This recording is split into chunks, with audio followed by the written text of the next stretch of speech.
Je viens de tuer un taon. Ouh, j'étais stressé. Il me tournait autour depuis quelque temps. C'est un stress aigu. Alors, sauriez-vous expliquer ce que c'est qu'un stress aigu? Le stress aigu, c'est l'ensemble des réactions que je viens de faire. Alors, dans le stress aigu, il y a 3 phases. Un signal d'alarme, le temps qui me tourne autour, je l'ai frappé, c'est la réaction finale.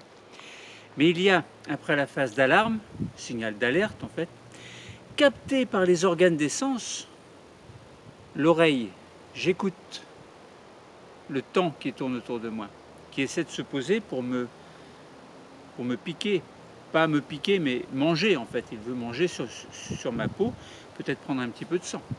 Bon. Donc ça fait mal, ça fait une petite piqûre. Donc c'est un signal d'alerte pour moi. Alors, donc mes oreilles entendent, donc mon sens, l'oreille, mes yeux voient en même temps le temps qui tourne, mais il va tellement vite que j'ai à peine le temps de l'apercevoir. Et la peau ressent un léger contact. Et ensuite, si je laisse, eh bien le temps va me piquer. Alors pourquoi je ne bouge pas? Parce que les taons sont des animaux ridicules. Si l'on ne bouge pas, ils se posent et ne bougent pas. Alors dès l'instant où vous voyez le taon se poser, c'est bon, vous avez 2 secondes pour frapper. Et le taon tombe par terre et ne vous pique plus. Donc ça veut dire que, en fait, si vous réfléchissez bien, vous avez les sens qui vont capter l'alerte, le danger. Mais la réaction, elle, si par exemple ce bras-là frappe, ça veut dire que vous avez tout le système musculaire qui se met en place pour frapper. Mais quel est le lien entre les sens, les yeux, les oreilles, le toucher? Alors là, ça ne concerne pas la langue, ça ne concerne pas l'odorat non plus, ça concerne 3 sens uniquement dans mon environnement qui me font penser qu'un temps arrive. Et essaie de se nourrir, en fin de compte, c'est pas qu'il veut me piquer pour moi-même, c'est qu'il essaie de s'en sortir dans la vie, il fait comme moi, il mange. Voilà, bon, bah, il a envie de manger, moi je suis là, il a envie de prendre un petit peu de moi-même. Bon. En soi, on peut l'accepter, mais j'ai pas trop envie qu'il le fasse. Alors je pourrais le chasser, pour respecter la vie, dire, la réaction fait que si je le chasse, il va revenir, il va tourner tout le temps, il va me gâcher ma journée, ou gâcher mon moment de promenade parce qu'il cherche à manger. Bon, c'est beaucoup de philosophie, de psychologie autour de la mort de l'animal. Faut-il tuer ou non? Bon. J'en parlerai pas ici évidemment, mais bon, mon principe est de respecter la vie, mais bon, dans certains cas, évidemment, les moustiques, alors les mouches des fois, hein, qui vous envahissent, le temps, par exemple.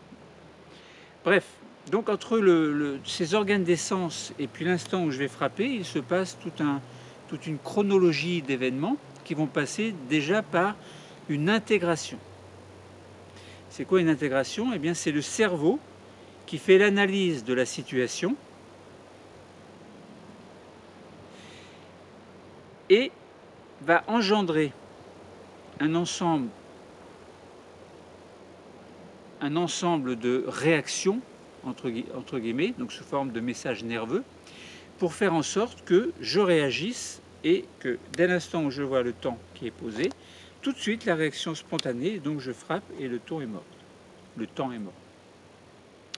Donc ça veut dire que mes organes des sens, donc les yeux, les oreilles, le toucher, envoient des messages nerveux sensitifs vers le cerveau qui va analyser la situation, donc il va intégrer la situation, la comprendre en quelque sorte, et faire en sorte que je réagis.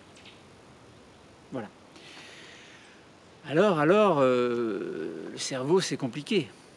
Alors, je ne vais pas trop détailler ici, hein. Je vous invite à avoir un autre cours où je vais mettre en place, pas où je vais mettre en place, mais où j'explique en fait toutes ces réactions de stress aigu en partant des généralités pour aller plus vers la sécrétion d'adrénaline par la médullose surrénale.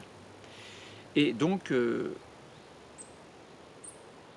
sécrétion d'adrénaline, et puis on parlera un petit peu plus tard, si le stress est chronique, mais là c'est un autre sujet, et on parlera de cortisol. Bon, tout ça c'est un petit peu mélangé, mais là je parle de stress aigu aujourd'hui, stress qui ne dure pas longtemps.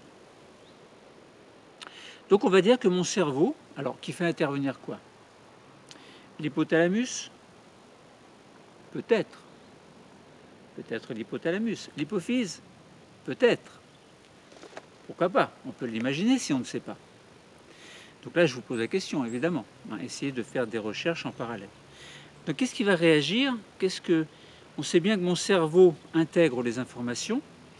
On sait bien quoi aussi? Que dans le cerveau, il y a les hémisphères cérébraux. Hémisphères cérébraux, il y a le cervelet, il y a plein de choses. Voilà. Dont le cortex frontal, donc qui est situé à l'avant. Cortex, vous savez ce que c'est? Le cortex frontal. Donc ce sont des zones nerveuses situées sur une certaine épaisseur, des zones grises du cerveau, en fin de compte, en quelque sorte, des hémisphères cérébraux, au niveau desquels il y a des neurones qui vont interagir entre eux, qui vont communiquer entre eux. Donc il y a le cortex frontal, il y a les amygdales, alors pas confondre avec les amygdales au fond de la gorge, c'est pas la même chose. Il y a aussi l'hippocampe, et qui vont intervenir également, mais peut-être à réfléchir plus, c'est l'hypothalamus, l'hypophyse, bon, etc. Quoi qu'il en soit, le cerveau intègre les informations et à un moment donné, eh bien, l'information parvient jusqu'aux reins. Alors pas n'importe où au niveau des reins, mais au niveau de ce que l'on appelle la médullo-surrénale. Alors ce sont les surrénales sont des glandes qui sont situées sur les reins. Et au niveau des surrénales, il y a ce que l'on appelle la cortico-surrénale et la médullo-surrénale. La cortico-surrénale, on ne s'en occupe pas pour l'instant. Elle permettra la biosynthèse de la cortisone. On en parlera quand on va traiter le stress chronique. Et on parle aujourd'hui donc de la médullo-surrénale, la partie des surrénales qui est plus au centre, et qui va sécréter, dont les cellules vont sécréter ce que l'on appelle l'adrénaline. Et l'adrénaline, c'est grâce à elle, en fait, qu'il y a des réactions. Alors, quel est le rôle de l'adrénaline? Bon, il y en a plusieurs. D'abord, faire augmenter le rythme cardiaque. Augmenter le diamètre de la pupille. Si je vois plus, mieux, entre guillemets, si ma pupille s'ouvre plus. Bon, la pupille, c'est quoi? Vous savez ce que c'est au niveau de l'œil. Donc plus il y a de lumière qui arrive sur vos yeux, plus la pupille se rétracte. Et moins il y a de lumière, plus la pupille s'agrandit pour laisser passer plus de lumière. Bon, mais là, sans qu'il y ait plus ou moins de lumière, dû à un stress aigu, dû à une alarme, eh bien l'adrénaline va faire en sorte que, alors je ne vous explique pas le mécanisme, mais l'adrénaline est en lien avec le fait que votre pupille va s'agrandir pour en quelque sorte mieux voir l'ennemi, le petit ennemi ici qui était le temps. Donc l'adrénaline a un rôle elle augmente la fréquence cardiaque. Alors dans ce cas-là, c'est pas un stress, c'est un stress aigu, mais qui n'est pas très, c'est pas un lion. Le temps, c'est pas un lion, c'est pas une hyène, c'est pas un animal dangereux en fait. Donc le cœur augmente peut-être un petit peu plus vite, enfin bat peut-être un petit peu plus vite, mais pas trop pour le temps. Mais pour un vrai stress aigu, eh bien le cœur augmenterait son rythme de manière plus rapide. Donc le rythme cardiaque augmente dû à l'adrénaline.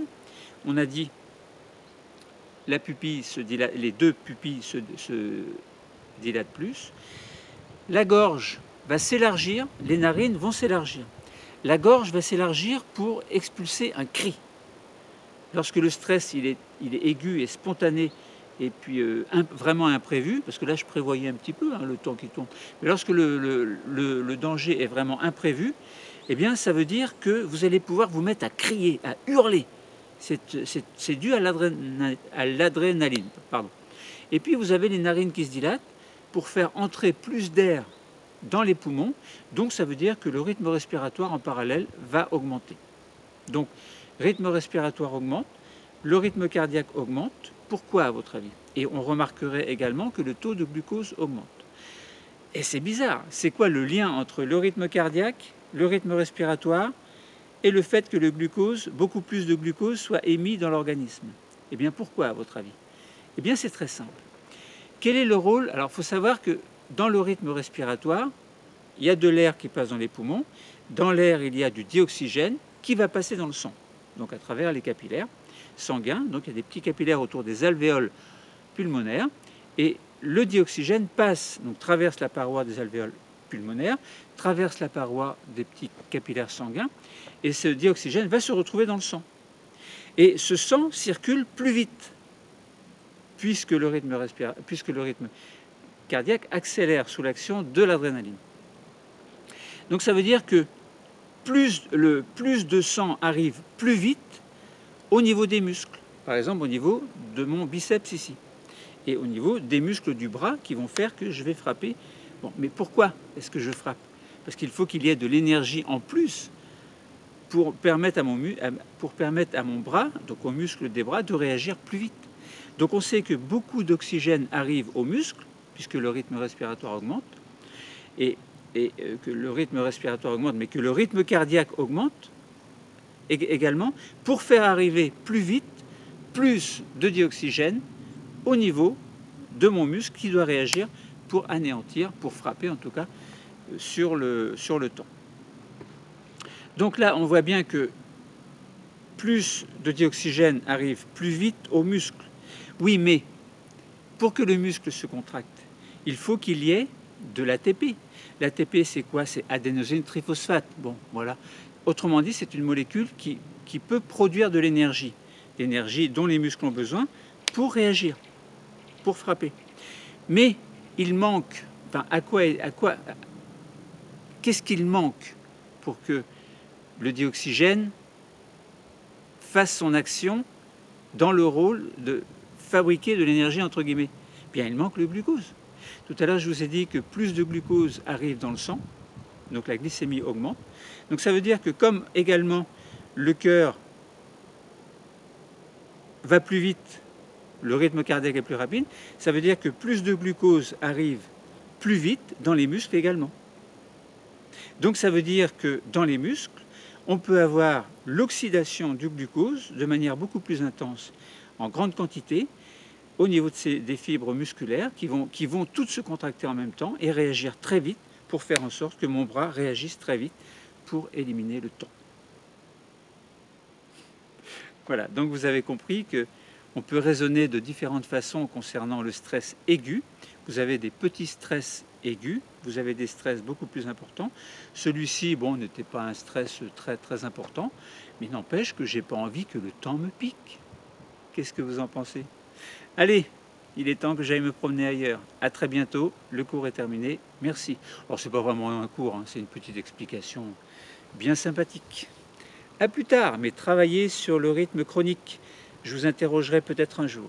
À très bientôt. Merci d'avoir écouté. C'est pas la peine de le dire, ça sert à rien. Bon, allez, à plus.